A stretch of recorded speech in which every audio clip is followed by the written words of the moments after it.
Okay, तो आज का आपका टॉपिक है यूनिट 5 माइक्रोबायोलॉजी का फर्स्ट टॉपिक, जिसमें अपन देखने वाले हैं टाइप्स ऑफ स्पॉइलेज। ठीक है, अगर आपको पुराने लेक्चर देखने हैं तो मैंने प्लेलिस्ट की लिंक जो है डिस्क्रिप्शन में दे रखी है, और अगर आपको नोट्स की रिक्वायरमेंट है, नोट्स डाउनलोड करने हैं, पीडीएफ वगैरह की जरूरत है, तो मैंने टेलीग्राम चैनल की जो है लिंक दे रखी है, आप ज्वाइन हो सकते हो, वहां से डाउनलोड कर सकते हो या फिर मेरे को मैसेज कर सकते हो। ठीक है, तो चलो शुरू करते हैं आज का टॉपिक।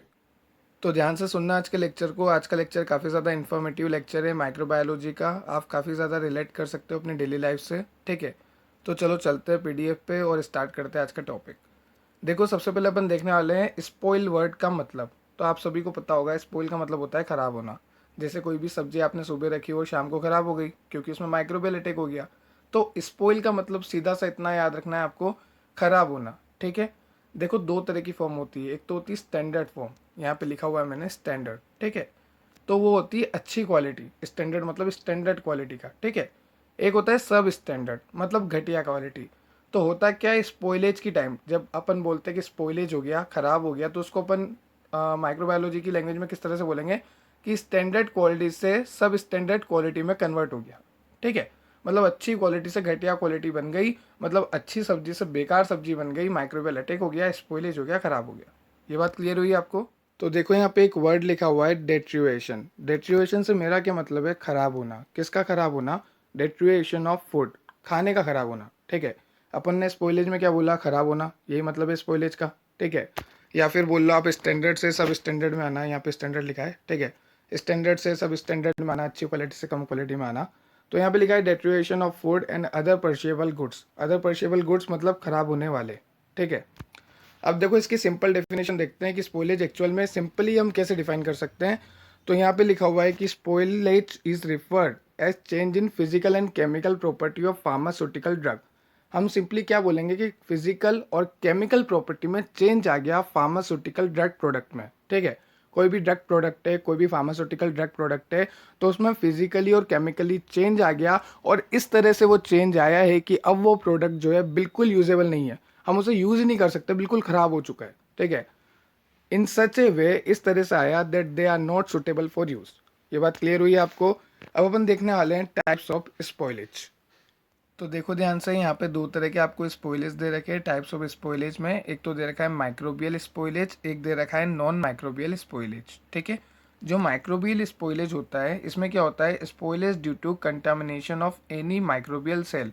नाम से पता लग रहा, किसी भी माइक्रो ऑर्गेनिज्म का अटैक हो गया तो उस कंडीशन को हम बोलेंगे माइक्रोबियल स्पॉइलेज, क्योंकि माइक्रोब्स की वजह से खराब हुआ, इसलिए माइक्रोबियल स्पॉइलेज। ठीक है, जैसे बैक्टीरिया की वजह से खराब हो गया, फंजाई की वजह से, वायरस की वजह से, तो किसी भी बैक्टीरिया, फंजाई, वायरस की वजह से, माइक्रोब्स की वजह से खराब हुआ, इसलिए इसलिए हम इसको क्या बोल रहे हैं, माइक्रोबियल स्पॉइलेज। और नॉन माइक्रोबियल स्पॉइलेज में क्या क्या आएगा, जैसे फिजिकल स्पॉइलेज हो गया, केमिकल स्पॉइलेज हो गया। ठीक है, एंजाइमेटिक स्पॉइलेज हो गया, किसी एंजाइम की वजह से स्पॉइलेज हो गया।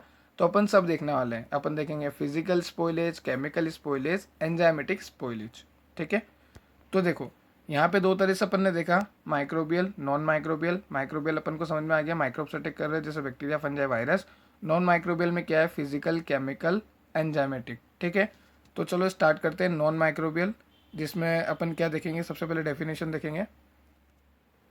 तो देखो नॉन माइक्रोबियल स्पॉइलेज की डेफिनेशन में क्या लिखा है कि spoilage due to any other factor like physical और केमिकल एक्सेट्रा। ठीक है, फिजिकल चेंज की वजह से, केमिकल चेंज की वजह से अगर स्पॉइलेज आ रहा है तो वो कहते हैं हम नॉन माइक्रोबियल स्पॉइलेज, क्योंकि अगर माइक्रोब्स की वजह से आता तो वो माइक्रोबियल हो जाता। तो यहाँ पे हम ब्रैकेट में लिख देंगे not due to microorganism, microorganism की वजह से नहीं आता, ये आता है फिजिकल और केमिकल चेंज होने की वजह से, इसलिए हम इसको बोल रहे हैं नॉन माइक्रोबियल, क्योंकि ये माइक्रोब से नहीं आता। ठीक है, अब अपन देखते हैं सबसे पहला फिजिकल। देखो यहाँ पे लिखा है कि spoilage due to any physical factor. ठीक है, किसी भी फिजिकल फैक्टर में चेंज आने की वजह से अगर स्पॉइलेज होता है, अगर खराबी आती है, physical factor in the sense pressure में चेंज आ गया, टेम्परेचर में चेंज आ गया, तो प्रेशर और टेम्परेचर ये क्या है, फिजिकल फैक्टर, इनमें अगर चेंज आता है तो होती है spoilage, that is known as physical spoilage. ठीक है, जैसे अगर आपने देखा होगा घर में जो नमक रहता है, सॉल्ट, अगर उसमें पानी डल जाता है तो वो बिल्कुल ख़राब हो जाता है। ठीक है, स्पॉइल हो जाता है नमक।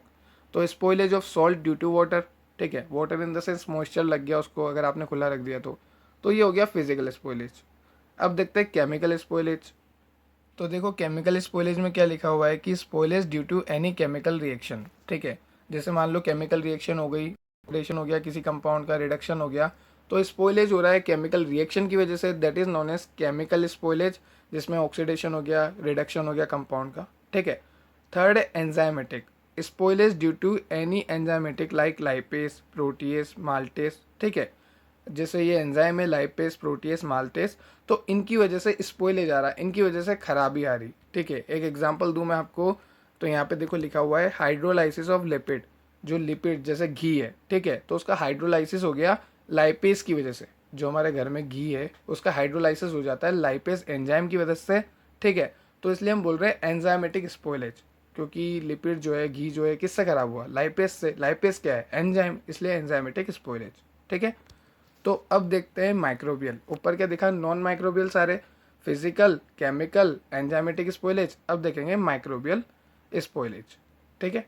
तो चलो शुरू करते हैं। तो देखो अपन ने ऊपर भी बात करी कि माइक्रोबियल स्पॉइलेज क्या होता है, कि जिसमें माइक्रोब्स का अटैक हो जाता है, उसकी वजह से खराबी आ जाती है, that is known as microbial spoilage. It is spoilage of any pharmaceutical product और drug due to contamination of microorganism and their product which further not intended for use. मतलब इस तरह से खराबी हो जाना कि अब हम उन्हें यूज ही नहीं कर सकते। और किसकी वजह से खराब हो रही है, माइक्रो ऑर्गेनिज्म, माइक्रोब्स की वजह से, जैसे बैक्टीरिया, वायरस, फंजाई, इसलिए हम इसको बोल रहे हैं माइक्रोबियल स्पॉइलेज, जो कि हमने ऊपर भी देखी थी डेफिनेशन। अब देखते हैं और क्या लिखा हुआ है यहाँ पे। तो देखो जो यहाँ पे लैंग्वेज लिखी है इसकी हिंदी में आपको समझा देता हूँ, ठीक है। जैसे मान लो आपके पास एक गिलास पानी है, अब इसमें बहुत सारे माइक्रो ऑर्गेनिज्म है, ठीक है। अब हमें पता है कि इतना लेवल माइक्रो ऑर्गेनिज्म का है तो चलेगा, पर अगर एक ज़्यादा लेवल हो गया माइक्रो ऑर्गेनिज्म का इसमें, ठीक है, तो यहाँ पे फिजिकल और केमिकल चेंजेस आने लग जाएंगे, ठीक है। तो वही कहना चाह रहा हूँ कि एक मिनिमम अमाउंट में तो सब में बैक्टीरिया होते हैं, पर अगर ज़्यादा हो जाए मिनिमम अमाउंट से तो फिजिकल और केमिकल चेंज में चेंजेस आने लग जाते हैं, ठीक है। तो ये माइक्रोब्स की वजह से ही तो हो रहा है कि ज़्यादा हो गए तो फिजिकल केमिकल चेंजेस आ रहे हैं हमारे, तो वही बात है बस यहाँ पे। तो अब देखो हम देखने वाले हैं टाइप्स ऑफ माइक्रोबियल स्पॉइलेज, ठीक है। पहले अपन ने देखा टाइप्स ऑफ स्पॉइलेज, उसमें देखा था माइक्रोबियल, नॉन माइक्रोबियल, फिर नॉन माइक्रोबियल में 3, फिजिकल, केमिकल, एंजाइमेटिक, ठीक है। अब माइक्रोबियल के देखेंगे अपन टाइप्स, ठीक है। नॉन माइक्रोबियल के देख लिए अपन ने, फिजिकल, केमिकल, एंजाइमेटिक। अब देखेंगे टाइप्स ऑफ माइक्रोबियल स्पॉइलेज, ठीक है। तो चलो शुरू करते हैं। तो देखो यहाँ पे पहला दे रखा है infection induce by contaminated pharmaceutical product, ठीक है। किससे इन्फेक्शन हो रहा है, कंटामिनेटेड, मतलब खराब फार्मास्यूटिकल प्रोडक्ट है हमारे पास, उसकी वजह से इन्फेक्शन हो रहा है, ठीक है। तो देखो कैसे होता है, जैसे मान लो फार्मास्यूटिकल प्रोडक्ट जो है may be contaminated bye pathogen, pathogen से कंटामिनेट हुआ होगा। पैथोजन मतलब जो डिजीज कोज करे, ठीक है, बैक्टीरिया, वायरस, जो भी डिजीज कोज करते हैं ना, उनको हम बोलते हैं पैथोजेनिक, ठीक है, pathogenic micro organism. Mainly from raw material. अब देखो मेन सोर्स क्या है पैथोजन का, raw material, starting material, initial material जिससे हम प्रोडक्ट बनाते हैं ना, तो जो इनिशियल होता है ना रॉ मटेरियल, उसमें बहुत ज़्यादा माइक्रो ऑर्गेनिज्म होते हैं, ये बात ध्यान रखना, ठीक है। या फिर at the time of preparation, कैसे भी माइक्रो ऑर्गेनिज्म आ रहे हैं, या तो at the time of preparation आ रहे हैं, या फिर आप रॉ मटेरियल ले रहे हो तब आ रहे हैं, ठीक है। कौन से पैथोजन आ रहे हैं, जो डिजीज कोज कर रहे हैं, ठीक है, विच कोज सीरियस इन्फेक्शन टू पेशेंट। जैसे एक एग्जाम्पल देखूँ मैं, ठीक है, अपन को ये तो पता लग गया कैसे आ रहे हैं, या तो रॉ मटेरियल से आ रहे हैं, या फिर जब अपन प्रिपरेशन कर रहे हैं तब आ रहे हैं, ठीक है।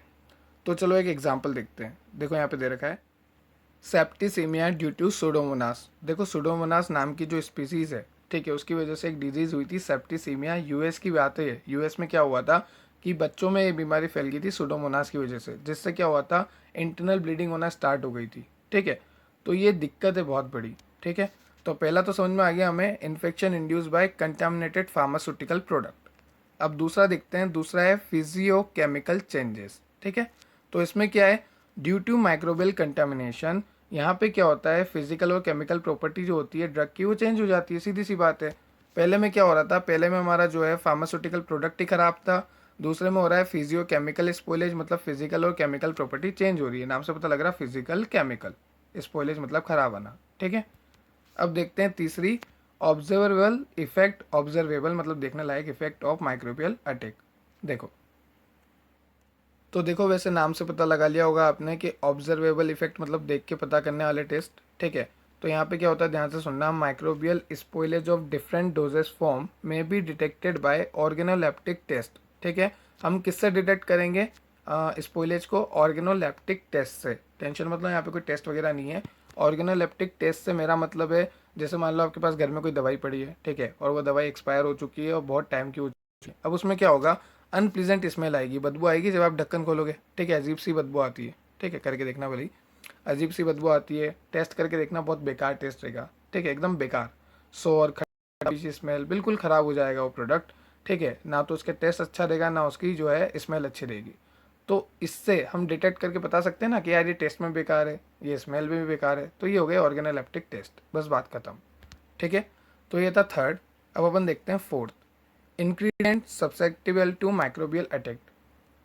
तो इसका सिंपल सा मतलब है, जैसे मान लो आपने सिरप बनाई, ठीक है, आपने लिक्विड प्रिपरेशन किया, सिरप बनाई, अब सिरप के अपन अंदर क्या क्या डालेंगे, एक तो प्रिजर्वेटिव डालेंगे, ठीक है, फ्लेवरिंग एजेंट, कलरिंग एजेंट डालेंगे, थेरेप्टिक एजेंट डालेंगे, तो ये सब एजेंट ही हमें दिक्कत देंगे, ठीक है। किस तरह से, देखो ध्यान से, पहला है थेरेप्टिक एजेंट।